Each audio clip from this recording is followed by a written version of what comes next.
welcome back. My name's Newman. This is My Life with Plants. This is another what's in flower cacti, because cacti flower and flower. And the first one right here is Cactus atonus. We've seen that one before, but it is flowering again. It's a good flower.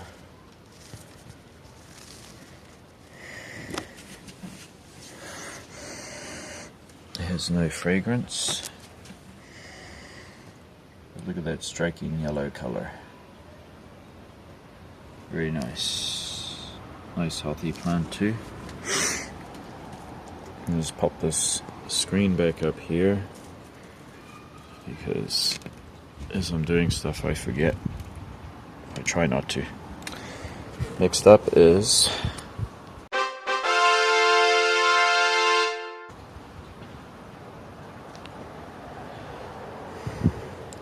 Cactus spinus, or Cactus spinus. This is my favorite flowering cactus, and of course Saglionus. This flower is brilliant. Not only that,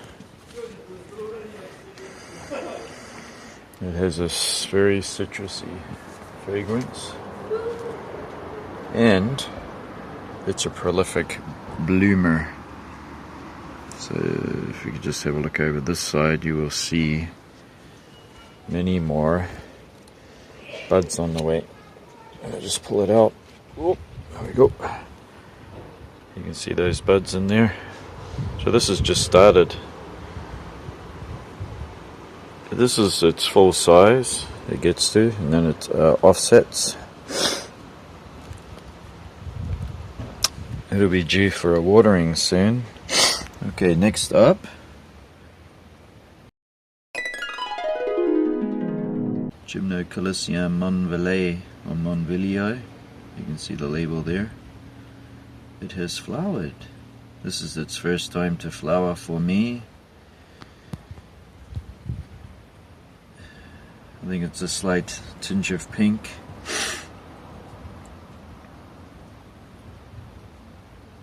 I like the spines on it. Very long spiny cactus. So that's a real neat looking flower there. Very nice. And next up, this one only opens when the sun comes out, and it's Saglionus.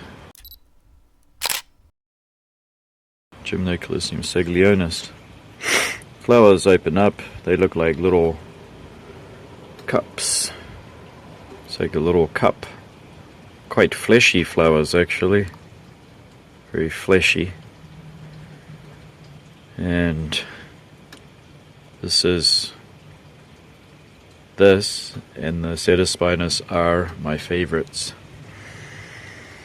Still flowering away is Parodia claviceps and Parodia warosii, and down there we still have the flower partially opened or getting older on a Parodia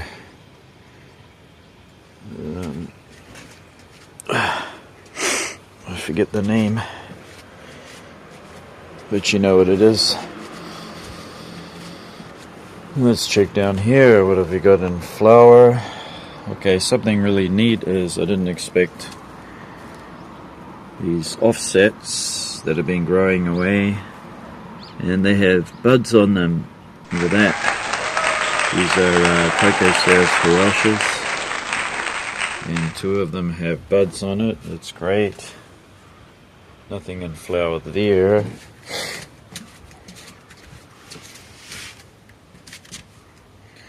The Rubutia is still in flower, has many more buds on the way.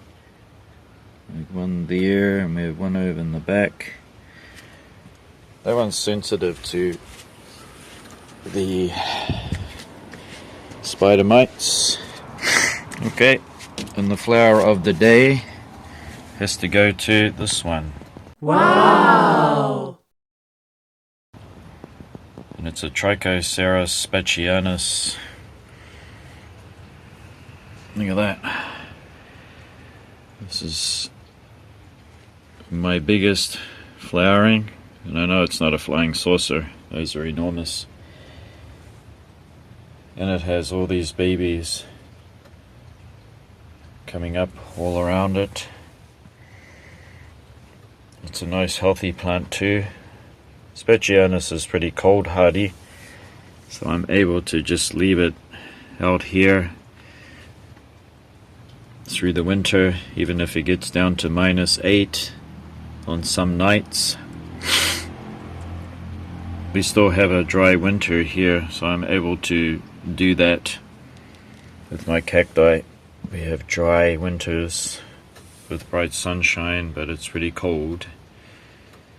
During the day about 10 degrees, but in the sun it feels like 15. And then we get the freezes. But the frost finds it hard to reach everything, and the slope, I don't know how frost hardy they are, but I suspect quite, as long as you have a dry atmosphere. But look at this. Isn't this magnificent? And I bought this as a very small plant, and it was no bigger than 3 inches. It was about 3 inches tall and about that diameter, size of a coin, about that diameter, and about 3 inches tall. And I bought it because I wanted something to hybridize with, and I potted it, and this is 3 years later. Sorry we got cut off there because it's pretty hot out here. Pretty hot. This is the last one. This is an Echinopsis hybrid. We've seen that one before. It has beautiful, fragrant, dark pink flowers, and it flowers in profusion, and it is very robust, hardy Echinopsis. So this is a successful hybridization by somebody, whoever did it, and it's unnamed. And it becomes quite big, so I suspect it has to have Tricho spachianus in its hybridizing because of how tough it is. Over here we have another Tricho huasha. It has buds on it that haven't formed, and that's because it's in more of a shady area, but it will. Once the sun moves around, it'll have its flowering period. This one did flower before. This is one of my aloes here, succulents, and this is another aloe orthioides. There's some of my Ferrocactus hematocanthus that I grew from seed. I'm not the best at growing from seed. I make lots of mistakes. Anyway, we'll just finish off by looking at my Gollum jade tree. Thanks for watching this what's in bloom for today, and don't forget, looking after your plants is not a job, it's not a chore, it's part of your self-care. Until next time, see you later, bye bye.